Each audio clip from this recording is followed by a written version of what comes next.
The voice of Husker Nation is on the air. This is Hail Varsity Radio. Insight, opinion, expertise, along with the biggest names talking Nebraska sports.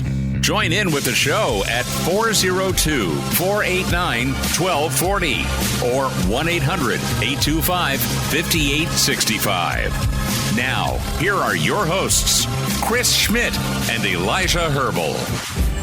Welcome to it. Mondays here. It's Hail Varsity Radio. We're presented by Currency. For all your equipment financing needs, go Currency. Chris Schmidt, Elijah Herbel.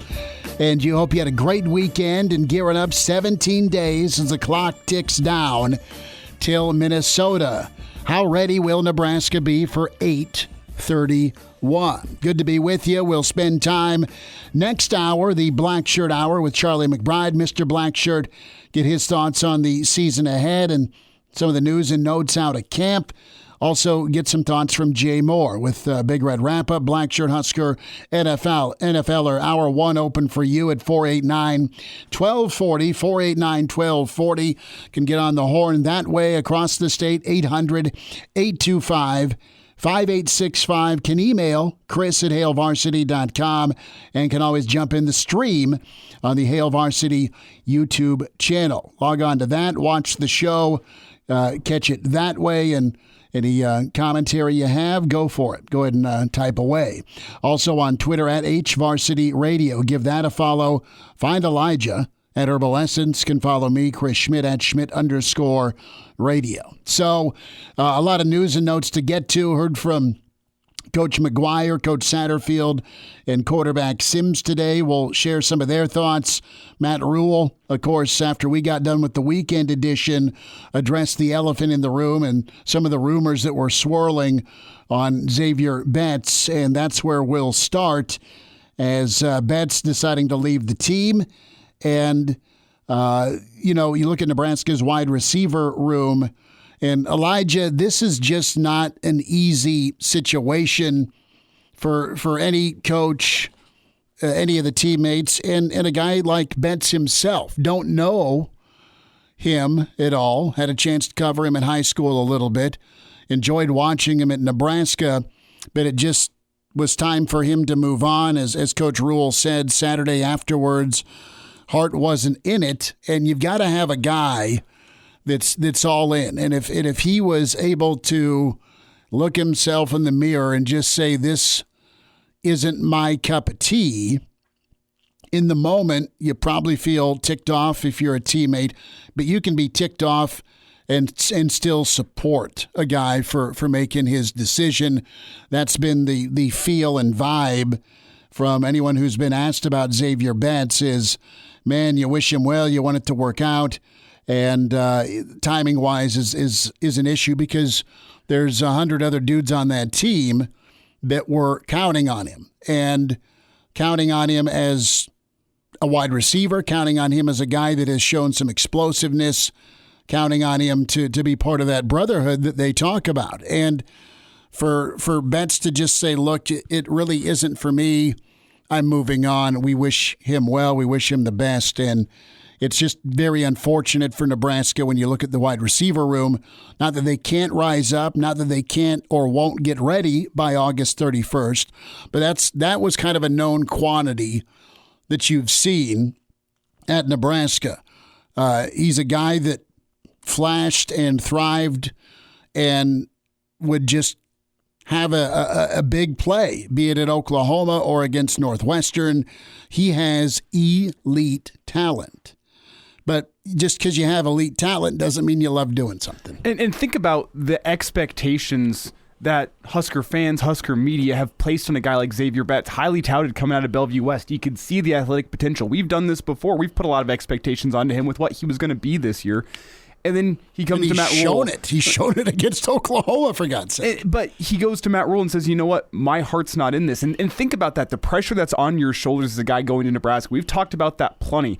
And for good reasons or for bad reasons, Nebraska has a lot of pressure playing there. And if your heart's not in it, and if you're one of the guys that Husker fans have a lot of expectations, and think of the pressure that's on your shoulders, and to sit there and say, you know what?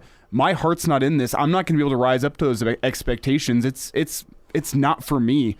What we have here at Nebraska, I mean, you hope that he goes and finds something that his heart is into, something that he's able to be passionate about, because he's a talented kid. From our interactions with him, he's a good kid, and he's struggled during his time at Nebraska, and you wish him the best. And if you want to look at it with a glass half full type of mentality, think about the opportunities this presents to some of the guys in that room. I mean, Matt Rule and his staff, they've done plenty through the years of getting freshmen and getting young guys on the field. And you know what? If you have a guy whose heart's not in it at the top of your depth chart, in a new coaching regime, you might as well have some guys that are young that are able to go step up and make some plays on a football field and at least give them the opportunity to do that. That's the glass half full look at it for me today, is guys like Jaden Doss, Malachi Coleman, Jalen Lloyd. This opens up opportunities for them to be able to go and make plays. And you know what? Simply put, at the end of the day, if your heart's not in it playing football, you're not going to be very good. That's how the sport is. And if he's not in it, you wish him the best, and you hope he finds something that he is passionate about, that he can go give 100% to. But if you're not going to be giving 100% to the game of football and a coaching regime change, a rebuild, you know what? There's better things for you to be doing, and that's not a slight against Zavier Betts at all. I hope that doesn't come off as too harsh, but your heart has to be in it if you're playing the game of football. Well, and what's odd is just the sheer effort he has put in to be able to get here.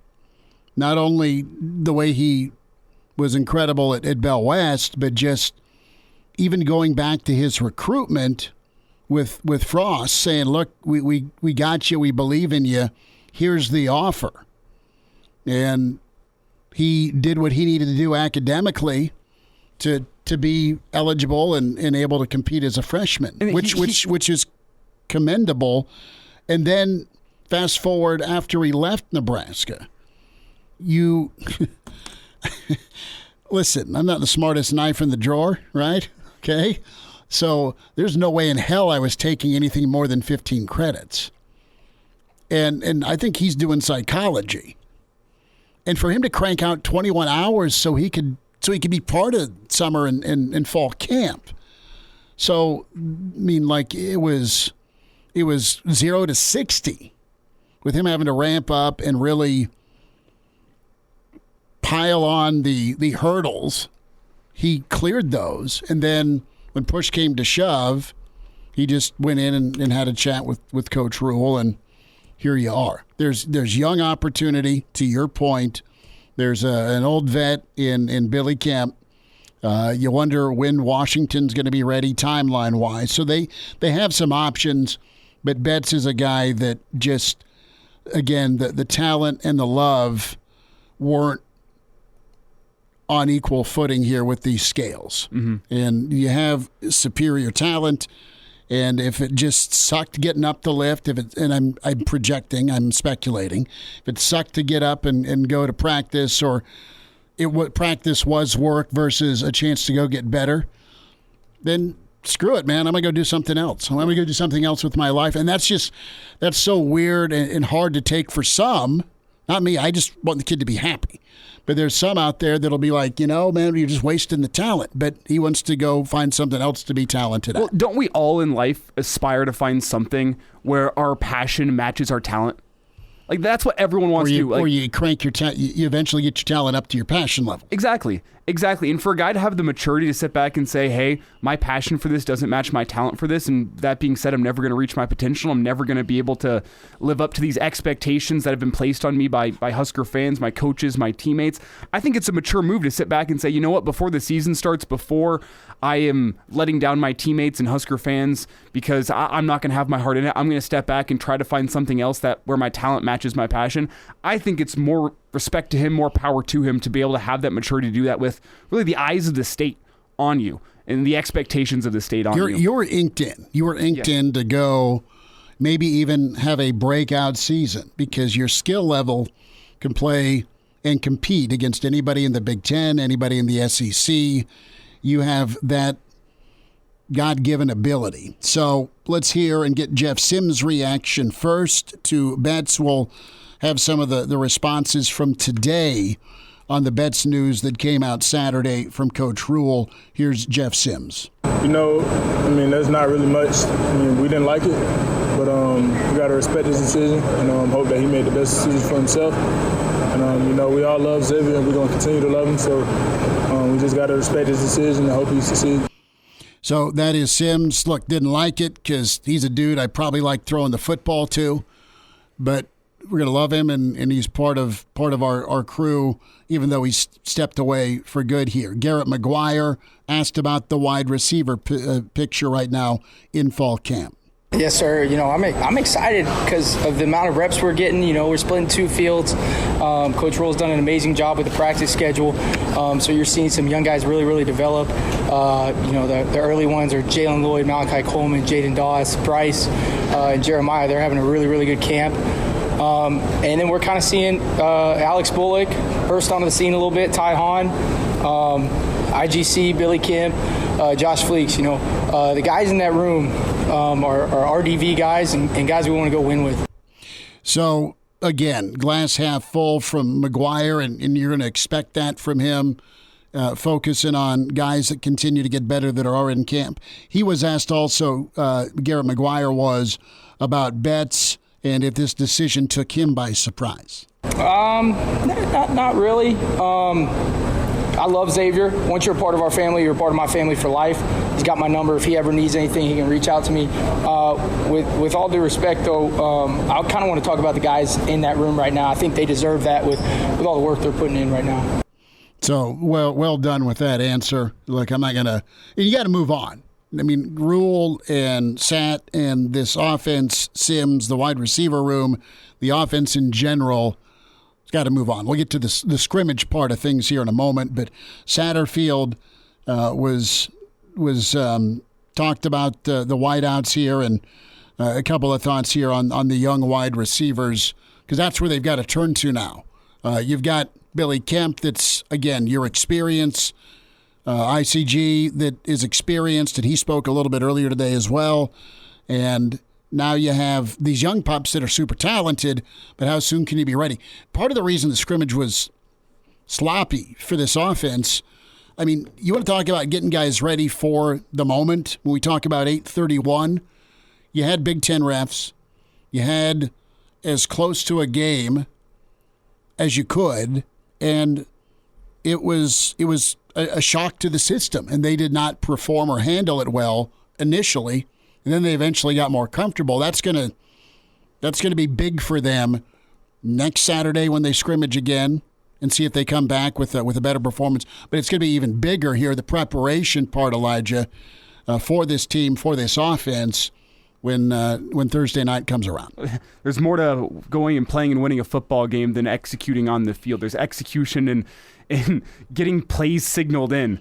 With communication on the field. Not being late with a snap count or a false start, procedural stuff. When there's actual refs on the field, not just refs that you're finding for practice in the local area, Big Ten refs that are flying in for a scrimmage in order to get you the best look.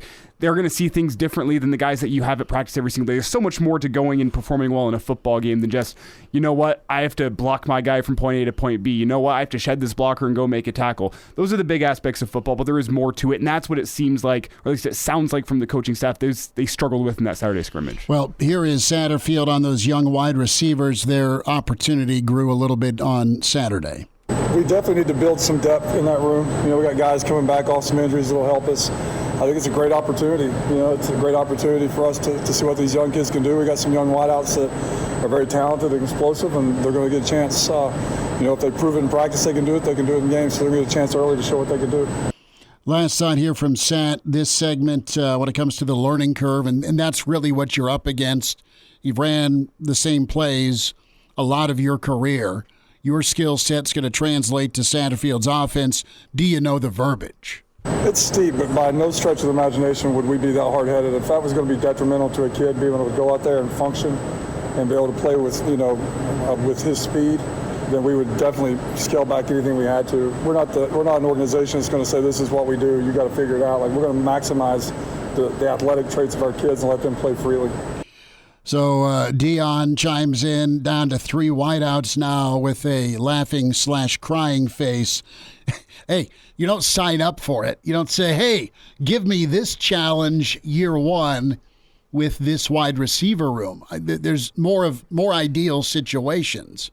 And we've got Hurdizzle chiming in with a question that we'll tackle here coming up. But chew on this. And right now, if I'm straight with you, it's one scrimmage where they didn't perform well against the defense. And Hurdizzle's question, given the wide receiver room now, does that affect your expectations for the year? Makes that Minnesota W look much more challenging to me. As soon as I heard about the injuries, be it offensive line, the wide receiver room, and then just some of the turnover issues, yeah, my knee-jerk Saturday at 12:30 was, it is going to be absolutely difficult. Not impossible, but it's going to be hard as hell to go get that first win. Not saying they can't do it, not saying they won't do it, but 17 days from now, you've got Fleck and you've got those monsters up front, and you better bring an excellent defensive plan out of the gate, because that, if they get things done, and if you're a Nebraska fan, God, you deserve a feel-good start to the season. You absolutely deserve that. You want it. I don't know that it'll happen, because at this point in time right now, 3 weeks away, what's your offense going to be good at, and how much water can your defense carry that first game? We'll hit this a little more next time because I have some thoughts on that as well. No, we'll get back to it. 489-1240. You want to join. And now, back to Hail Varsity Radio. Thanks for hanging out. It's Hail Varsity Radio with you on a Monday. Less than an hour. Charlie McBride going to join us. Blackshirt Hour, Jay Moore as well. But good input here on the stream. Hail Varsity YouTube channel from Hurdizzle. We just touched on this before we had to get to commercial. But given the wide receiver room now, does it affect your expectations for the year? Makes that Minnesota W look much more challenging. To me, it is. It has gone. It's not just one guy. It's just not on Betts. But as a whole, I will waffle back to, maybe they're going to be okay. If, they need to have a good scrimmage and they need to have a good response against this defense next Saturday. They need to come back and not have procedural issues, not have turnover issues. And what's going to win against Minnesota? It's going to be packing your special teams. It's going to be packing your defense. And it's going to be packing your run game. I mean, when we talk about week one, game one, 17 days away against Minnesota with some key figures injured for Nebraska, and maybe they'll be back before then. Maybe they won't be. What are you going into Minnesota with? Well, you're going into Minnesota with possibly Turner Corcoran at left tackle. Okay? Are you going into Minnesota with Piper at guard and not Nuri? Don't know that. I'm just saying let's paint this picture. You've got Corcoran, Piper, and big old Henry at the right guard spot. That could shift. And then offensively, you've got Kemp, you've got Fleeks, you hope to have Washington back, and you got Sims. So to me, Elijah, if we're going to say, okay, what can Nebraska do, and what can Nebraska do well to go score some points against Minnesota and steal one? Steal one in a tough environment against a really good football team that gets better as the year goes on. You got a better shot, I humbly say, game one against them versus game 5 or 7. And your X factor right now, and we'll revisit this in about, 14 days, is going to be Sims. Mm-hmm. Is going to be your run game. It's going to be your defense raising hell against, let's say, Minnesota's offense is beatable with what you have on defense. You'd like to think with what Nebraska is. And I'll quit sucking the oxygen out. I know you had a response to this. Yeah, my expectations have changed a little bit. I think it was going to be difficult early on anyway for the offense to be consistent. But I don't worry about the offense getting consistent as the year goes on. I'd be more concerned about this loss with Betts and with some other injury concerns with Palmer.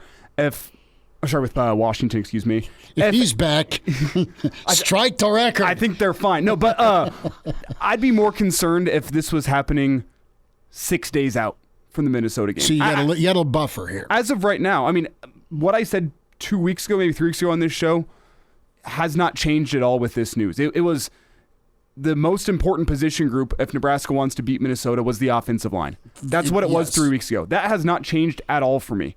You know what? If your personnel may have changed. Your personnel may have changed slightly, but if you can establish a rushing attack, if you can pick up yards on the ground early and often against Minnesota, it's going to make the jobs of your wide receivers a hell of a lot easier.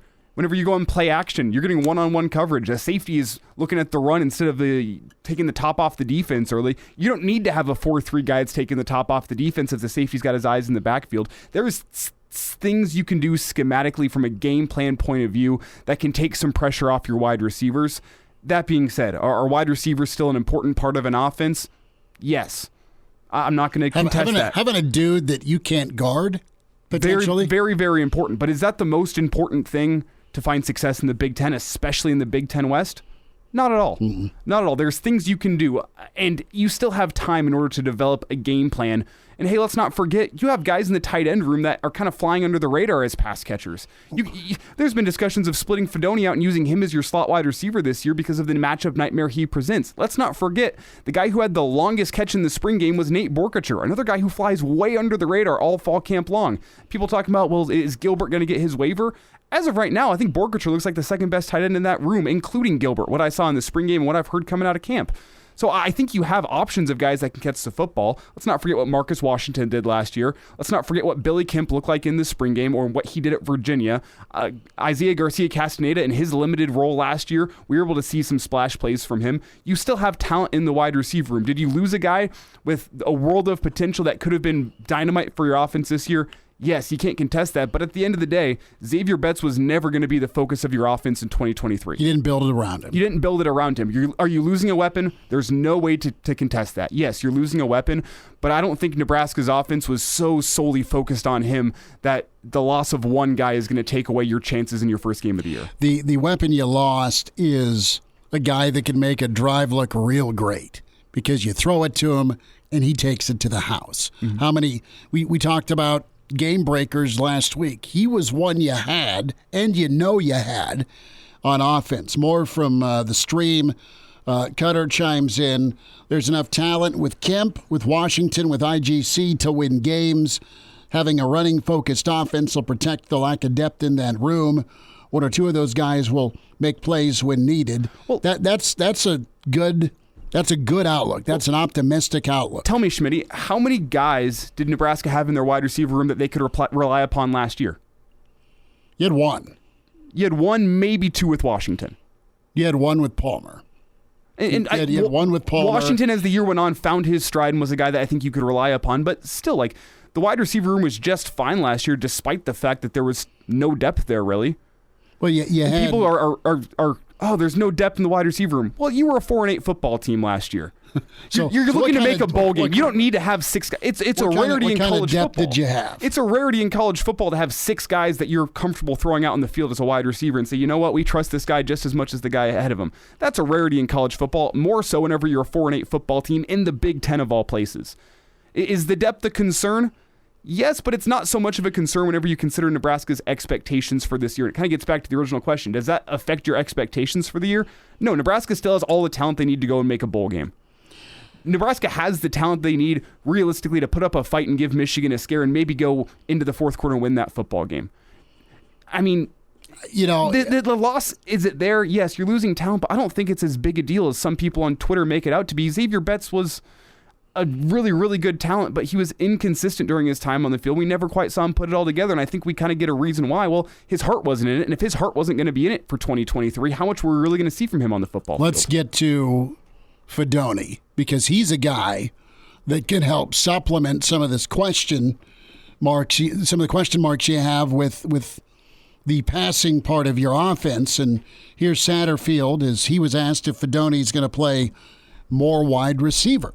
We said when we got here, it's a positionless offense. So just because you have running back or tight end beside your name, that doesn't mean you can't play other spots on the field. So like I said earlier, we're not going to come in here and just say, well, the tight ends play in line and we're going to have two really good players standing on the sideline and not playing. We're going to adjust the offense however we need to maximize the talent level we have on offense. I believe when I hear Rule and I hear Satterfield, I know what there's a preference to be and do, and then there's reality with what you have and what some guys are ready for. And you kind of gleaned that a little bit from Coach White, where they've pressed pause a little bit defensively, and I don't know that they're going to continue to add pages to the playbook, but let's step back, reassess, and then kind of drill down and get really good at doing X, Y, and Z. And I have no doubt by now they have an idea from an identity standpoint. Here's our strength. Let's not just pray that whatever we throw against the wall works. Here's what we've seen through summer and into this fall camp, and let's lean on that and go that route. Let's emphasize running the football. Let's emphasize being a physical offense.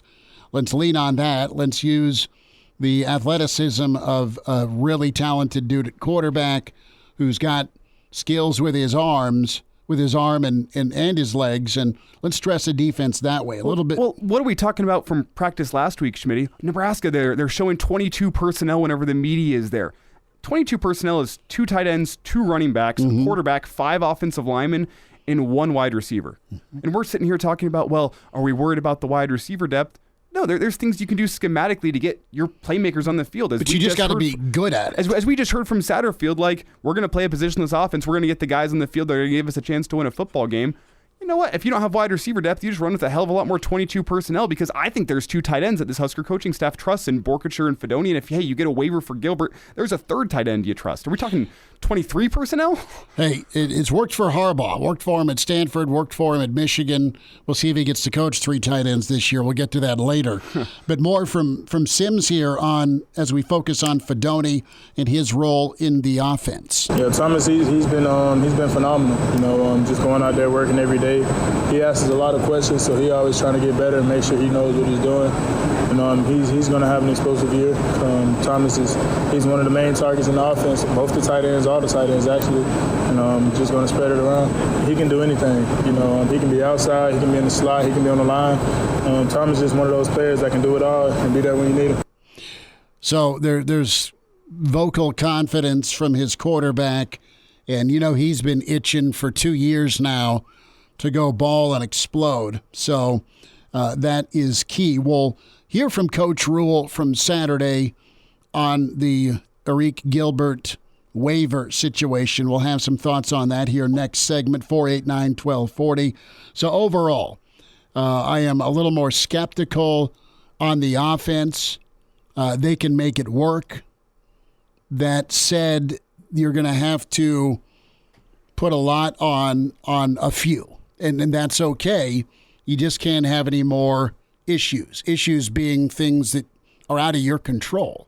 It's not self-inflicted issues by this football team or this coaching staff, but they're dealing with things that a lot of other football teams deal with. They're just not Georgia. They're not Ohio State. They're not LSU.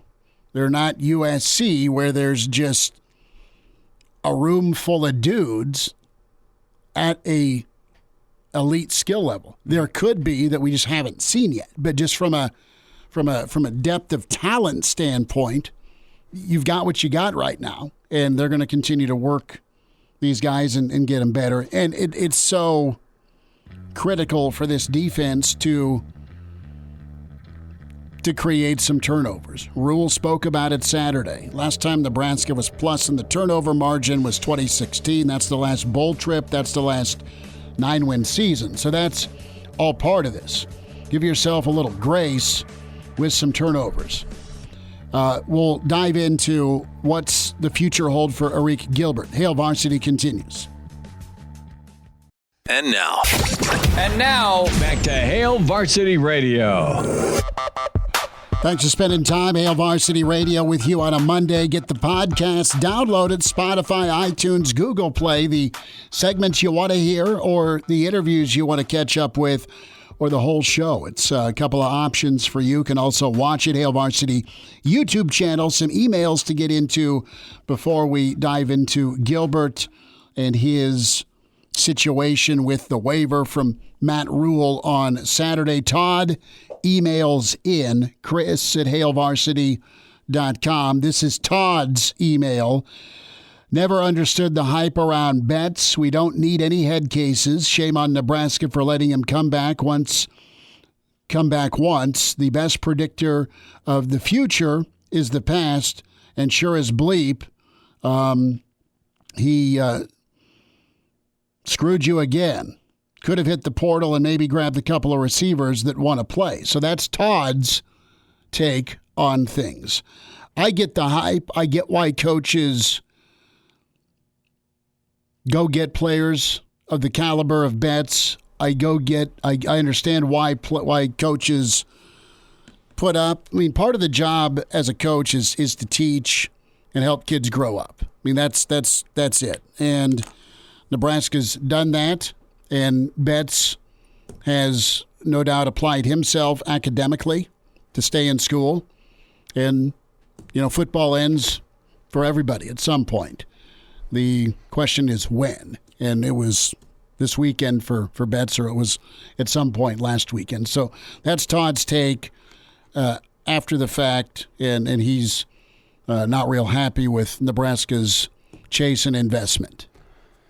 You're always going to chase talent, though. And Todd's opinion is Todd's opinion, and we shared that with you. Yeah, it's a case to me of not go get the kid. It's a talent question, saying, you know what, maybe he's been around the wrong people. I mean, we watched the Johnny Manziel documentary. I bet the Browns looked at it and said, man, Cliff Kingsbury and Kevin Sumlin, they're letting him run wild. It's not going to be the same here in Cleveland. He's got the talent. We can change him. Right or wrong, there's going to be that opinion out there. I mean, we hear about the way practices were treated under Scott Frost at Nebraska, and some of the cultural issues that were in his leadership. Maybe you look at it and say, hey, Zavier Betts in a program that has some cultural from the top, that is setting the right example and is practicing the right way and going to hold him to a high standard, maybe that's going to improve him. I don't think it's wrong to take a chance on a guy with that much talent, because we laid it out in segment 1. We have all seen the potential talent that guy has, and if you can get his passion for football up to his talent level, you have a guy who's a day 1 or a day 2 pick in the NFL draft. It's as simple as that, and I don't think we can sit here and say, well, they were wrong to take a chance on him. There's that much talent there. Your goal at Nebraska is to win football games. And with Zavier Betts on the field, you have a better chance of winning football games. It's as simple as that.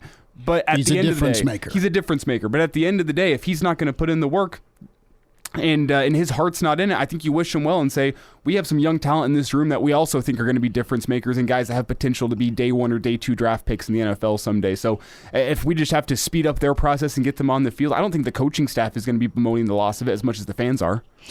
Email from Matt, chris@hailvarsity.com. He says, Chris, let me preface this by saying I understand that most coaches come into a game with their first series totally scripted, and that's what's going to happen. The script has been very kind to Nebraska. It was good with Callahan. It was good with Whipple. But when the script ran out, how did the offense perform? And you saw it go south for Nebraska. So more from Matt. That being said, what kind of play caller do you think Marcus Satterfield will be? What I mean by that is I remember last year Searles talking about he could tell that Whipple was going to go down his entire play sheet ever before circling back to trying something again. Do you think Satterfield finds himself that if something's working, he'll make a defense try and stop it before moving on, similar to how Wisconsin ran the jet sweep? It's a memory. Up Nebraska's you-know-what over and over and over again in the Big Ten Championship. Thanks, Matt, for the email. I hope Nebraska can scheme a script that scores and they don't go away from something until it's stopped. Now, that said, the armchair of quarterbacks of us all go, why the hell are they running that again? It only worked once. It's a no-win situation unless you're just able to connect and really impose your will. You know what doesn't go away is what Nebraska wants to be, and that is body blows. Body blows so that fourth quarter things are softened up and the levee breaks. Let's cue up some Led Zeppelin. That's been a tried and true formula for Nebraska football. it did seem a little frustrating where Nebraska jump out on Wisconsin. They jump out on Minnesota. This is last year with Whip.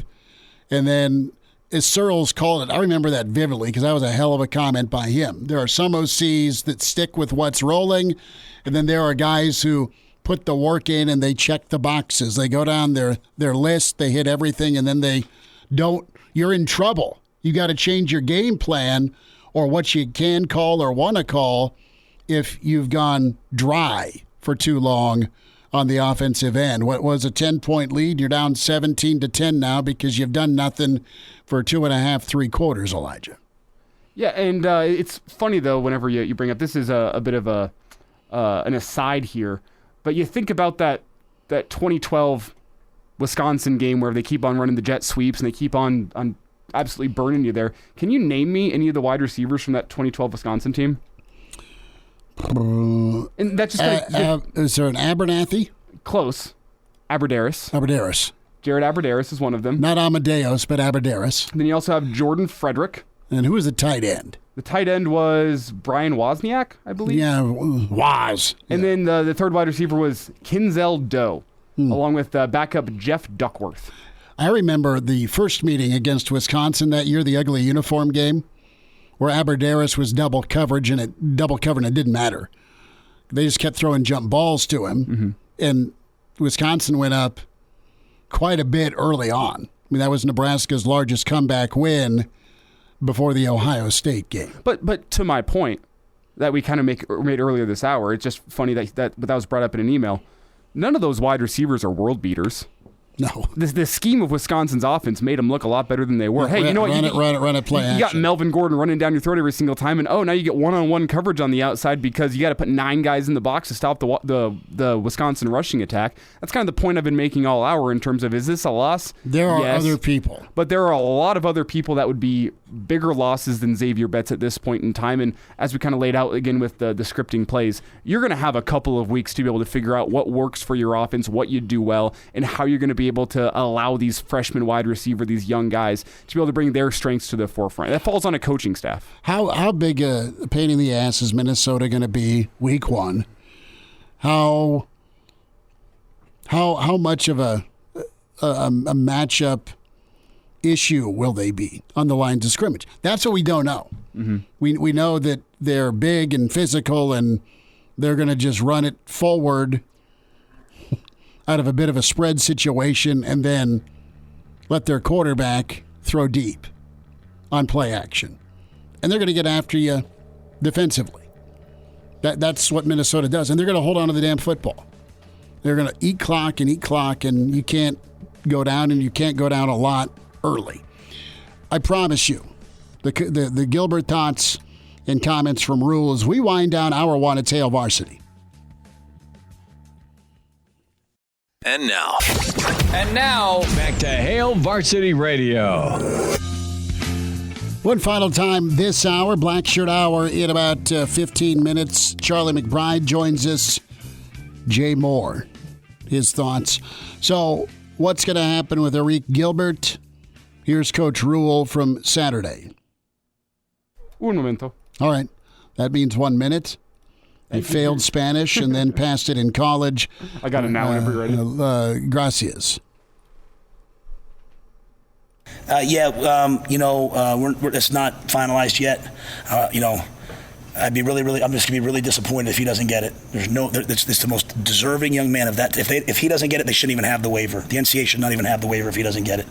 But there's a lot of parties involved, and there's a lot of entities out there that don't always have people's best interest at heart. But Arik deserves 100%, in my opinion, my humble opinion. The great thing about me now, I've been through so much. I don't care. I'll say what I think. He absolutely. If he doesn't get it, they should not have this waiver. Is there some collaboration with Georgia, or is there other people? I can't comment on that. When you're behind the scenes, you see a lot, right? And my job is to protect, AG, and he deserves this. And shame on anyone who stands in the way or doesn't help. Are you surprised then that decision hasn't come out? I can't comment much more than that. I don't want to, I'm just let my words be my words right now. He absolutely deserves it, and I'll be disappointed if he doesn't get it, and I'll be disappointed in a lot of people if he doesn't get it. So, very matter of fact from Coach Rule. And listen, you have a waiver, you have 2 schools, now a third, and the NCAA should get this figured out. 2 previous cases at 2 other schools last week did not go those student athletes' way, and you just wonder what's going on right now, and is there a bit of a roadblock being put up by other parties not part of Nebraska here? Well, whenever you look at this, it's not Gilbert on his 3rd school. He's on his 4th because he had the cup of coffee at Florida too. Because he went from LSU to Florida to Georgia to Nebraska, which is another thing that the NCAA is going to have to consider. I missed the SEC tour. I thought it was Georgia. I thought it was LSU to Georgia. Yeah, well, he stopped for a cup of coffee at Florida. It was just for spring football. Gotcha. Makes it down there for spring football and transfers out, and he's a Georgia player by that fall. So that, I think, is probably going to play in the NCAA's consideration here. But reading in between the lines, I had a conversation briefly with Brady Oltmans on Saturday, neither of whom has inside information on this. Everyone's playing the cards close to their chest whenever you deal with the NCAA. But we were wondering, based on how he answered that, if there was a decision made with Gilbert last week that didn't go Nebraska's way, and they're in the process of appeals right now. He never gave a straight answer on, are you surprised that the ruling hasn't come down yet? I'm wondering if the rulings come down and Rule and Nebraska are angry about it, and they've put in an appeals process, and that's how they're hoping to get this done. Because the standard from what we saw from the NCAA last week, and also some reports that came out a couple weeks ago, was that the NCAA and the multi-time transfers was going to pretty much give you a rubber stamp deny all the way down the line. And I wonder if they got that denial. Now they're saying, you know what, we want an actual case here. We're going to go appeal, and we're going to lay out the points that we have because we're Nebraska, and we have the ability and the support behind us to be able to go fight this maybe better than some of the schools do. Here's Gilbert's case. Here's why. And you have the mental health aspect that is, and it should be in the player's favor. And you just wonder with how many different stops, despite all of the talent in the world, even as a freshman All-American, probably a top 4 tight end now on Mel Kiper's board, to be honest. You know, what's prevented a guy like that from thriving at some big-time schools? And Nebraska's his home now, and Nebraska's going to support him. Coach McBride's on the way. The voice of Husker Nation is on the air. This is Hail Varsity Radio. Insight, opinion, expertise, along with the biggest names talking Nebraska sports. Join in with the show at 402-489-1240 or 1-800-825-5865. Now, here are your hosts, Chris Schmidt and Elijah Herbel. Thanks for hanging out. It's Hour 2. It's Hail Varsity Radio, presented by Currency. For all your equipment financing needs, go Currency. Chris Schmidt, Elijah Herbel.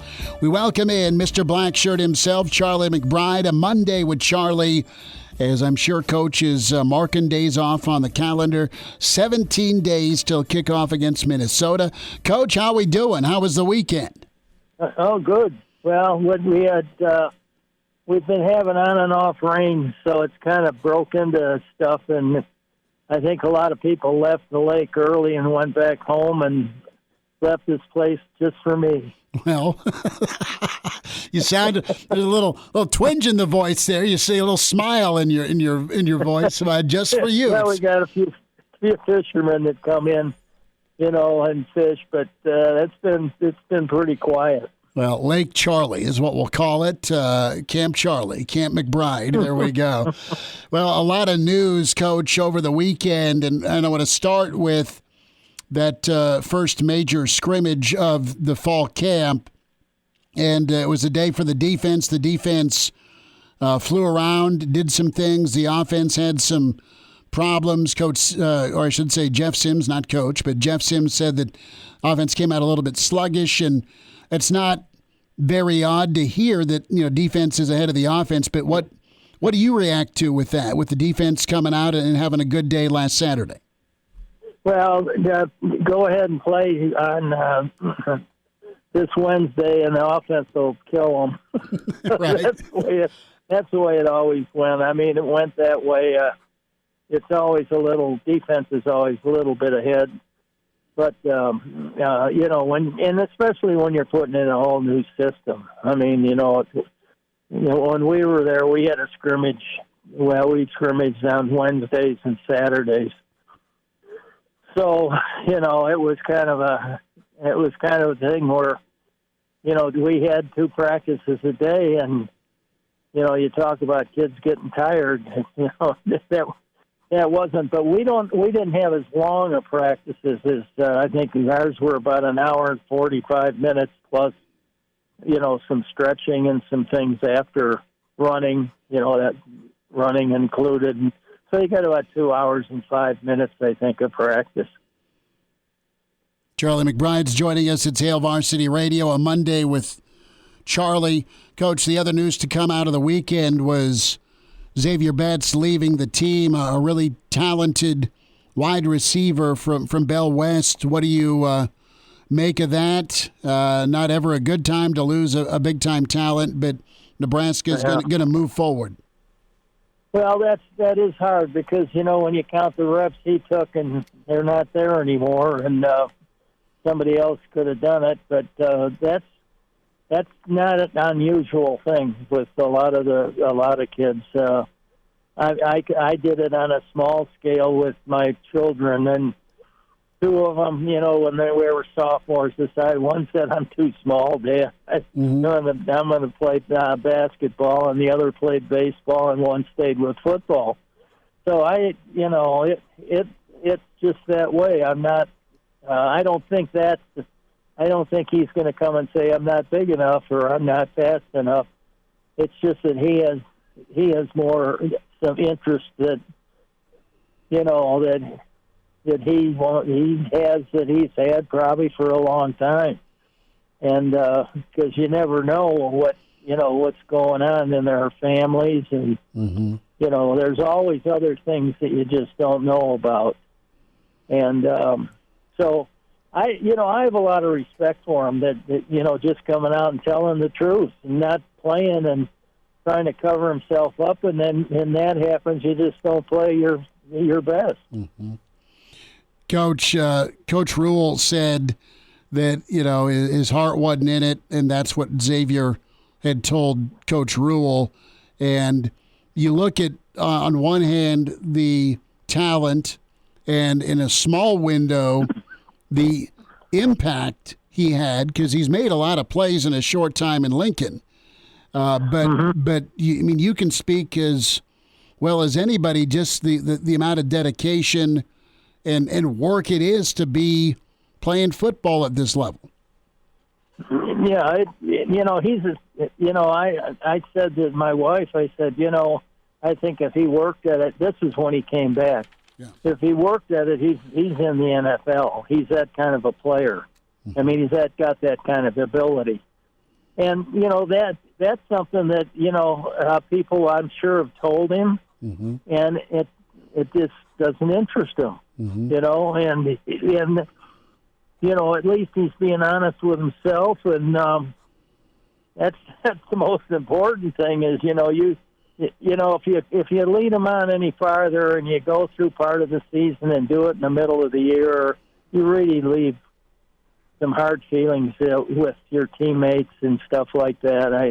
I think a lot of them respect him for doing it before when he did it, that he did it soon enough to, make things, that it hurt their room, as far as receivers go, but that just gave some other guy more reps.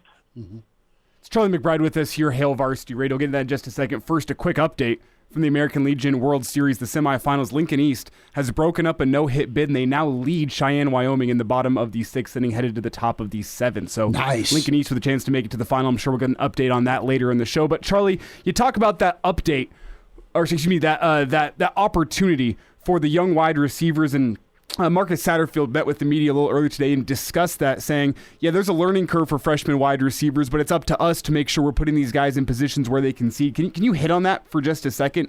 What it takes to figure out what your freshmen do well and how you can utilize them in your game plan to show off their strengths and not expose their weaknesses? Well, a lot of times, kids are, if they're really into the game and they're really into it, they'll work on anything that you put in front of them. And a lot of kids don't like to block if they're wideouts. I mean, I still say Ron Brown's the best blocking coach we had. Those guys, what, if you look at a game, wideouts are guys that made huge difference in the running game. Huge. And so I think each kid has something in his own mind that, he wants to do better than something else. Mm-hmm. And a lot of times that can hurt. And you try not to have that happen. You try to, have them be blockers and teammates and, and all the things you ask a player to do, catching the ball and, and doing things in the off season, all kinds of stuff that, you don't know what's going on. I know just take Danny Noonan, for example, when he was playing for us, when the draft was going on, there's the first rounder. You know where he was? He was in the weight room. I can imagine with Danny, yeah. Well, that's how they got a hold of him, I think, eventually. But he wasn't paying any attention to that, and yet he was the first-round draft choice. He was a good one. Coach, a lot's happened over the years with new staffs and new defensive coordinators, and last Friday, defensive coordinator Tony White was asked about the black shirts, and he's reached out to some former players, but he also reached out to you. And this isn't the first phone call you've had to take over the years with a coordinator asking about the black shirts. What's your take on it when someone new gives you a phone call about the mystique and the heritage and really that brand that is a black shirt? Well, in reality, I was probably a little bit the same way. I wanted to do it the same way that Bob did it. I mean, Vanny and his staff and everything, and not get carried away with it. But the thing I think is important is it's not a punishment thing. It's a thing where you have so many people that are starters, period. Mm-hmm. And not half of them are black shirts, and not a third of them. They're all black shirts. And the reason being is, why in the world would you want to do that? I just say you cause hard feelings. Mm-hmm. I mean, and in the other cases, you don't. And so if you have a guy that rotates quite a bit with the first-team guys, is in the game a lot and so on and so forth, you might give him a black shirt. You might have 12 guys or 14 guys with black shirts. And then when we got to the bowl game, I gave each senior that was on defense, every senior that was on defense, a black shirt. And because they are black shirts. I mean, and that's the whole thing. Our whole defense is black shirts. It's just that the guys that start wear black shirts, and it signifies that they're a first-team player or a top player. And it's not a punishment thing. It's it's a thing they want to keep it, so they have to step it up if they want to keep it. Coach, what was that criteria for you for a guy to get a black shirt? Well, I think that just plain being a starter was important. To us was that they got the respect of the team, that they've worked hard and done that type of thing. I didn't want to get too involved in it. Pretty soon, all of a sudden, we got people coming in and want to do another skull and crossbones but we got hats and T-shirts and things like that. We had, things that promoted the black shirts, and which is now. In the past, it was just the black shirt, and that was it. Mm-hmm. They didn't have anything. It was all about the offense, but I think that stepped up the defense part of it, But as far as I was concerned, I wanted them to feel comfortable We didn't make a big deal out of it, but I've said it before. I gave black shirts to the kickers one time when we went, about the last 4 or 5 years I was there. The kickers, they just seemed to be in the middle of nothing, and I gave them all black shirts because they were all involved in it. And we had kids that get a black shirt started to cry. I mean, they got tears in their eyes, and I mean, that's how much it meant to them. So when you see that happening, and when you go to a game and you go over to the sideline and you talk to some of the little kids and that, and they say, someday I want to be a black shirt. Well, those are the things that are important, that they're doing the right thing for the state and for, the young people in the state. Black shirts still mean a lot. Charlie, do you have a memory of your favorite black shirt that you got to give out? Is there anyone whose reaction stands out in your memory as being special? No, I don't know. I think most of the time it's usually the guy that doesn't accept one. I remember Toby Wright. He got one, and he actually was shocked.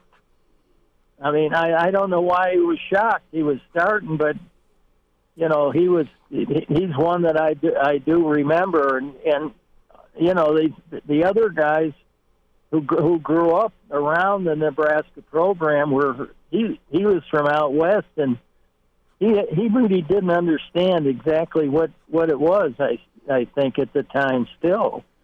The other guys all did, that were from around here and everything else. They knew what a black shirt was, and he knew how important it was, but he didn't know exactly the real details of why. He got a black shirt, and when he got one, he was like, "I'm getting one." It was like he already knew he was first team and he'd be getting one, but he acted like he didn't know that. So. He was really surprised, and he's one guy that I remember. The other thing were the kids that were alternates that were that alternated and played quite a bit. Some of them that got black shirt. If I had to think, I could probably write down 10 guys, but right now I can't think of them. There were so many kids that that went through the program and did that, and deserved to be it. And there's guys that deserve to be black shirts that did never get one. Well, Coach, we're about 17 days away from kickoff against Minnesota. We'll talk to you next Monday, and maybe we'll have some black shirts to talk about. Maybe we'll get that during the week of Minnesota, but. Kickoff getting closer, and it's always fun to spend a few minutes with you. Thanks so much for the time today. Okay, guys. Well, have a good week. You do the same, Hang Coach. in there. Don't chase anybody off, okay? We'll try and behave. Okay. I'll talk to you later. See you, Coach. Okay, bye-bye. There he is, Mr. Blackshirt, Charlie McBride. A Monday with Charlie, part of the Blackshirt Hour. We'll spend time with Big Red Wrap-Up's Jay Moore. And take some more of your emails, more of your comments into the stream. And the criteria is got to be a starter, do the right things, and go make some plays. Schmidt, your update from the Little League World Series, the American Legion World Series. Lincoln East advances to the final, a 2-1 win. Only one base hit. That was all it took because they get a 2-1 win. They close it out, and they take down Cheyenne, Wyoming to advance to the American Legion World Series final. East is on fire. Good for them.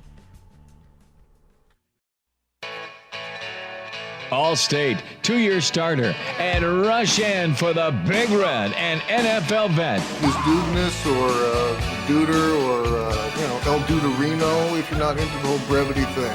It's Blackshirt Jay Moore with Hail Varsity Radio. Back into it, Hail Varsity continues. Schmidt and Elijah Herbel, the Blackshirt Hour rolls forward. Jay Moore with us, Blackshirt Husker NFLer, co-host Big Red Wrap-Up. Jay Bird, 2 weeks, man. Countdown is on. Mm-hmm. We're going to expect you next Monday to be sleeveless and maybe some eye black. Yeah, next Monday. So I turned 40 on Wednesday.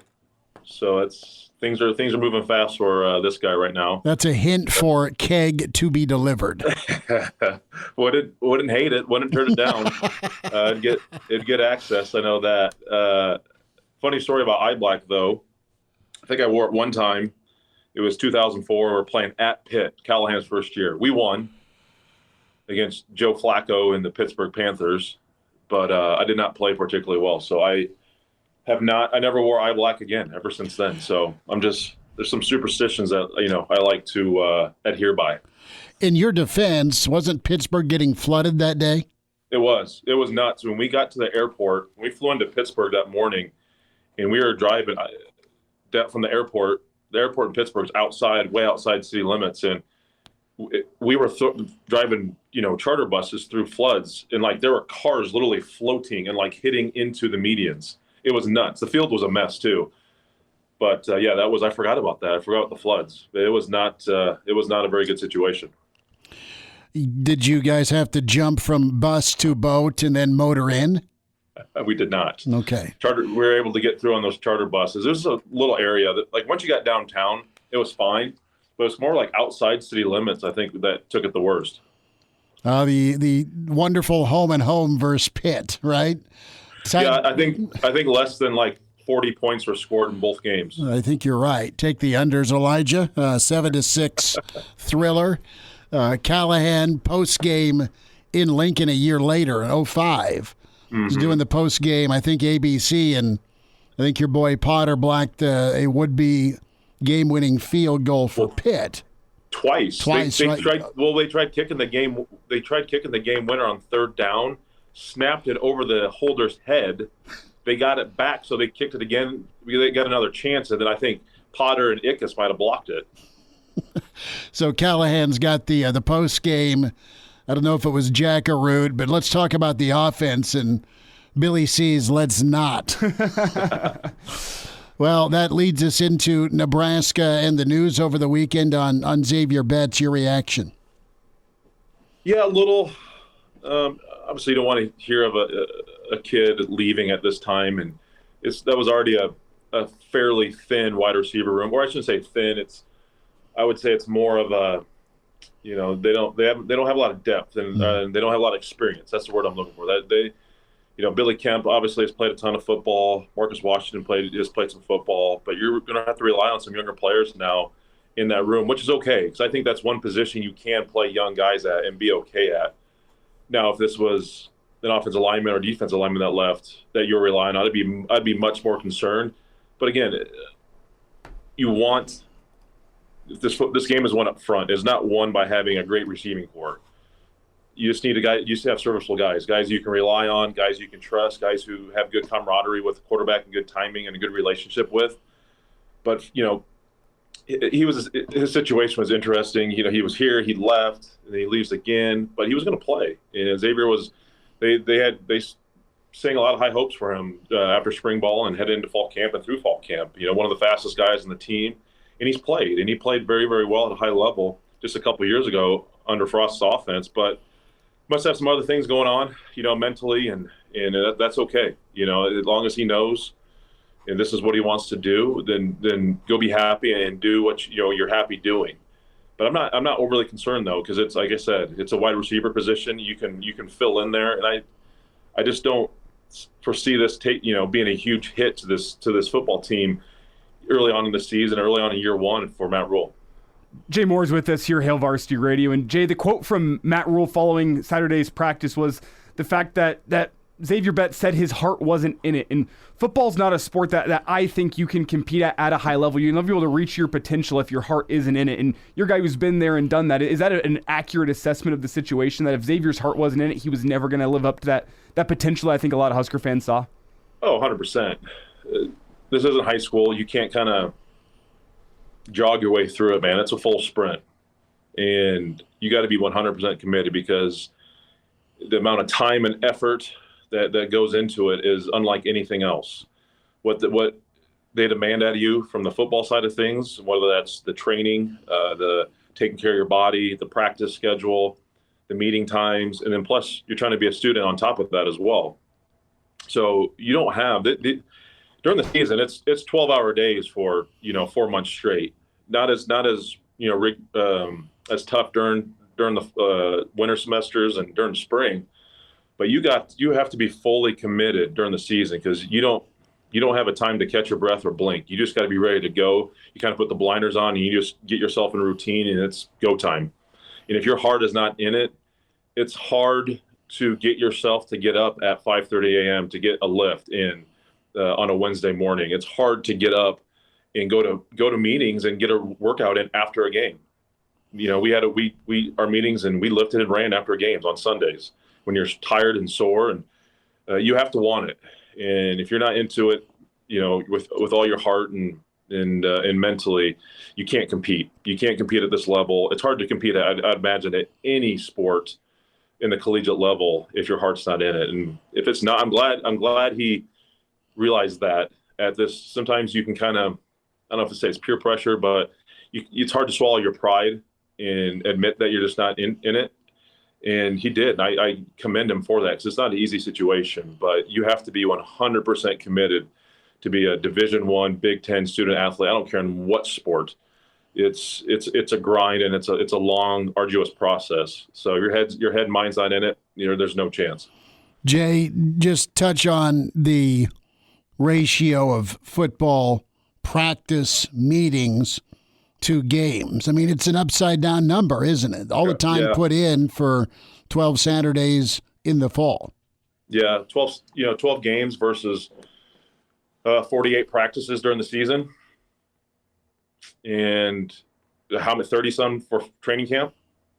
So you're looking at 70, you're looking at 80 plus practices, just practices to play 12 games.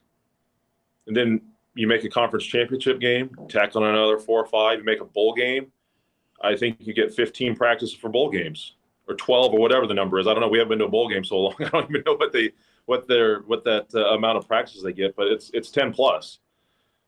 So yeah, it's hard. It's in the practices, but they're supposed to be hard. The practices need to be hard so the games become easy, and that's because Saturdays and Thursday nights in college football, that's what matters. And that's what puts people's, that's what puts butts in seats and money into the bank to pay these coaches to come in here and get this thing back to where it needs to go. So it's I think that's every sport. You look at baseball, maybe not. Basketball, maybe not as many. But football, it's just rare. Yeah, like I said, 12 games. You're probably 80 practices to get ready for these 12 games throughout a 6-month process. It's Jay Moore with us here on Hail Varsity Radio. And Jay, whenever we're just talking about the amount of work and effort that goes into one Husker football season, you mentioned before when you were talking about Zavier Betts and his departure that it really doesn't come down to him, the success of the team this year. It's going to fall down to that offensive line. And based on what we're hearing out of fall camp and what we've heard through this offseason, how much in terms of strides do you think an offensive line can make throughout an offseason? They were clearly the weak part of the team last year, and I know some scheme can help that and another 12 months of development can help that, but how much can realistically be done in one single offseason to improve an offensive line when 4 out of the 5 guys are still going to be the same? A lot can be done. I think what's going to help this team going forward, and I think what's hurt them in years past was I think there was a lot of tinkering going on with the offense.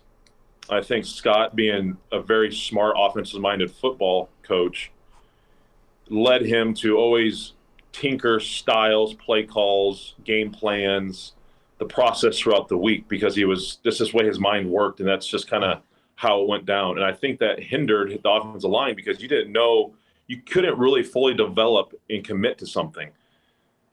You're always kind of tweaking things. It was just hard to build camaraderie within the offensive line, timing with the running backs, timing with the quarterbacks. It's things I think were always tweaked. I think you saw a little bit more success, once Scott was unfortunately had to be fired after the Georgia Southern game, because I think they committed to more, certain things once Casey was healthy. Obviously, when he wasn't, in those couple games where he's banged up, wasn't much you're going to do just because the QB play wasn't where it needed to be, and the defenses didn't have to respect anything. But going forward, I think if they can say this is who we are, this is what we're going to be, and this is what it's going to be week in and week out, and we're going to work on these drills, these certain things. We're going to use these certain phrases week in, week out, day in, day out, and we're going to commit to this. And that's how you get better. You can't get better always constantly trying to find something else, tweak something else, tinker with this. You kind of got to just commit. And I think that's what we're going to get. So I think they can get better. I mean, having the addition of Ben Scott's going to be a huge help. If Teddy Pross can stay healthy, that's going to be big. But Turner Cochran and Ethan Piper, those guys, they've played a lot of good football. We've heard the coaches have sang the praises of Ethan Piper so far. So I love to hear that. This offense is going to go as this offensive line goes, and this defense is going to go as the defensive line goes. That's just what it is and how it's going to be until the end of time with the game of football. So I think they can make decent strides here early on and throughout the season. I think there might be some rough goes. That's going to happen. New staffs early on, but I think they can. I firmly believe that they can become a better football team and a better offensive line once you start getting to week 2, 3, and 4, because they're not going to have that constant tinkering and the change of plans and the change of terminology and the game plans. You kind of go rogue on the game plans, after the first quarter or after the second half. So I'm excited to see them commit to a process finally. Jay Moore's with us, Blackshirt Husker NFLer, co-host Big Red Wrap-Up. Find him on Twitter at JMoore44. Jay, the first scrimmage was a day for the defense, some turnovers forced, and sounds like they won the day. The offense will want to come back this Saturday and respond, and you've been a part of it. You've also covered it, so not out of the ordinary for the defense to be ahead. Does that cause panic for you at all with the offense, or is it kind of what you were just touching on, that this is an offense that you foresee getting better as the year goes on? That being said, is the defense going to have to be almost bulletproof here the first month of the year? I don't think so. This is pretty normal this time of camp. The defense, I don't care where you're at and with the new coaching staff, it doesn't matter if they've been here for 1 year or 10 years. The defense always has more success early on in camp. Always has, always will be. Just because it's easier to get the timing with everything in practice with the defense. There's just so many other moving parts with an offense. You got the offensive line, you got the QB, center exchange. You got to build on the timing with running backs, the timing with the wide receivers, the timing with the tight ends. There's just so many more variables in the offense. With defense, it's like you feed off each other so much more easily, and you're able to just kind of gain some more ground. But I guarantee you the offense will be a lot better at this next scrimmage that they're going to have. I wouldn't be surprised the offense kicks their butt, just because that's how it happens. So this happens every practice, whatever. If the defense has success, the offense gets their butts chewed out in meetings, and they come out and they get better and they perform better. And that's just the process. That's how it's always been in every level of football I've been a part of. The defense always wins early on in training camp or in spring ball, and the offense eventually catches up. And you got a pretty good competition going on. So not surprised, not concerned at all.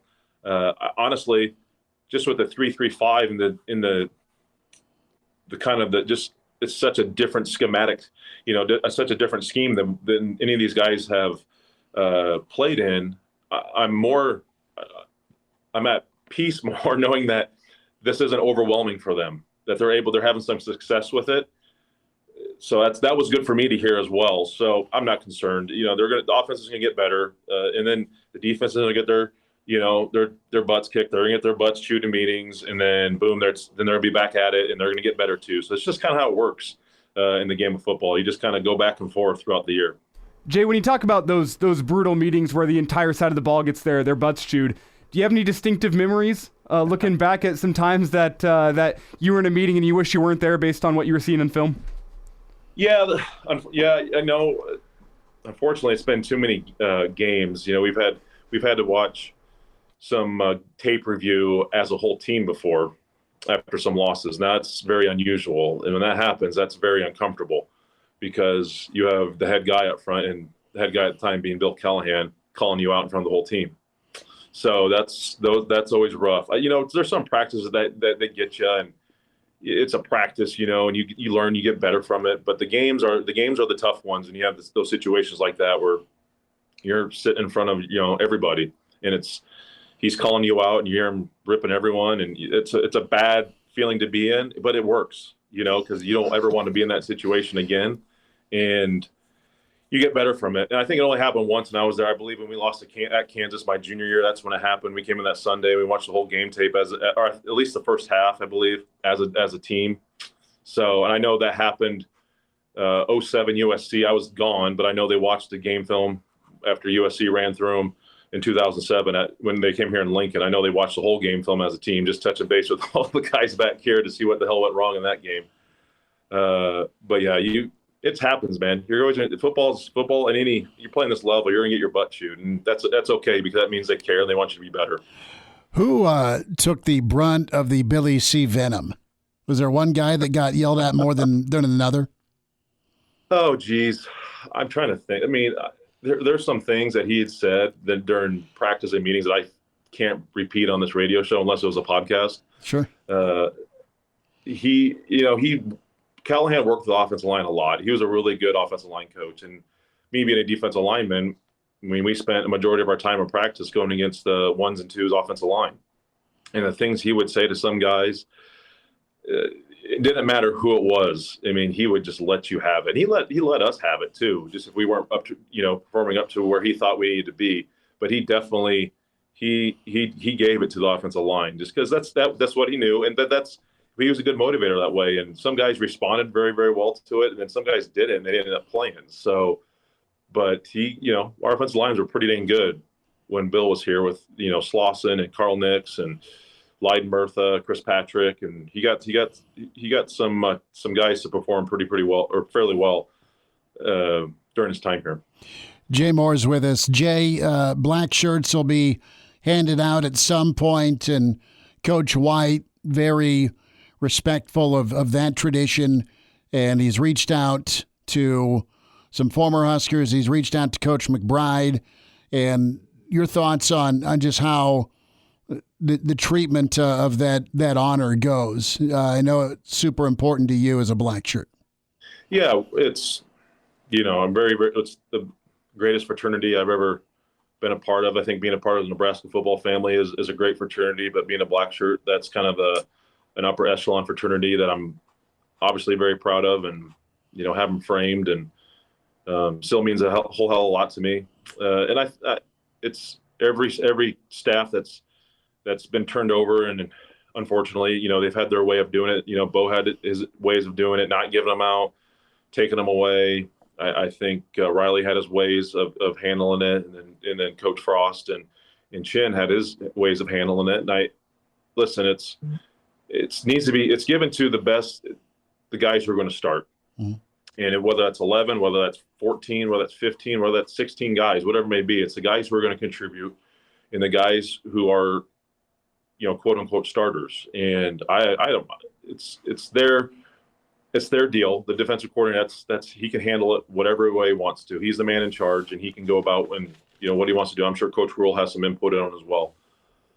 But it's one of those things where it is the greatest moment, to see that thing hang in your locker. You come down from meetings and you could be tired or whatever it is, but you see that thing, it gives you it just gives you something else, kind of puts a little S on your chest, feels like you're Superman for a little while when you wear it. And and the greatest thing is you want to, what it represents, and the guys who wore it before you, and you don't want to let them down because of the effort and the achievements that they've had before. I just, being a Nebraska kid, just thinking back to Trev Alberts and obviously Jason Peter, Grant Wistrom, Jay Foreman, Jared Thomas, Kyle Vandenbosch, all those great guys that played, in the front seven or on the D line, and just knowing that they're watching on Saturdays and you don't want to let them down. So you better wear that thing proudly and do the necessary things during practice to make sure that Saturdays go the right way. So love the tradition. It's one of the best in all of college football. And obviously I'm biased, but I'm glad to hear that it's being upkept and treated with respect and in the right way, because do whatever you mean. Bringing Charlie's back, great. Bringing former players back, that's awesome. But the biggest thing is you just got to get the message across to those players that, hey, this isn't about you. This is about every single guy that ever put this on here, and you got to represent them for 12 weekends or 13, and hopefully 14 weekends out of the year, that you are representing how many guys wore this thing week in and week out during the season and grinded and, put their tail on the line week in and week out. And you better go do the same and hold up your end of the bargain. Jay Moore's with us. Jay, we'll get caught up again as we inch closer to Minnesota. Awesome perspective and love talking ball with you. Thanks for a few minutes. Happy early 40th. Appreciate that. Thanks, guys. And now, back to Hail Varsity Radio. One final time on a Monday, it's Hail Varsity Radio, presented by Currency for all your equipment financing needs. Go Currency. Big thanks to Charlie McBride, Jay Moore today. Tomorrow on the show, Mitch Sherman will join us from The Athletic. We'll have an open practice tomorrow morning for a little bit to check out and see how Nebraska's looking. Tom Chattel tomorrow. Grant Wistrom will sit down with us. We'll talk to the legendary Blackshirt and take more of your thoughts, calls, emails, and then submissions via the stream. Ways to watch the show and get the show with Hail Varsity, the Hail Varsity YouTube channel, also Hail Varsity Radio's Twitter feed at HVarsity Radio, and the podcast. Elijah does an amazing job of getting all that up, video, and, of course, on the Spotify, iTunes, Google Play platforms with the entire show or just the segments. I rolled the dice yesterday. I took Junior to a location in the south part of town that is always busy, and it's even busier on Sunday, and it's then like 3 times the traffic because it's the Sunday before back to school. So Junior shook me down and Mama for back to school clothes. And I should have written the name down because this crap he picked out that was air quote on sale was still a little exorbitant. Now, luckily, Mama had a gift card. I had some gift cards, and we were able to. It still hurt, but it didn't hurt as bad. So we did that. See, what's nice about being me, not having any kids, when back to school shopping rolls around, I don't have to worry about a kid. We're lucky to have one, and he next thing when he turns 21, he's going to want champagne and caviar. I think that sounds like you're out of the house now. That sounds like your problem.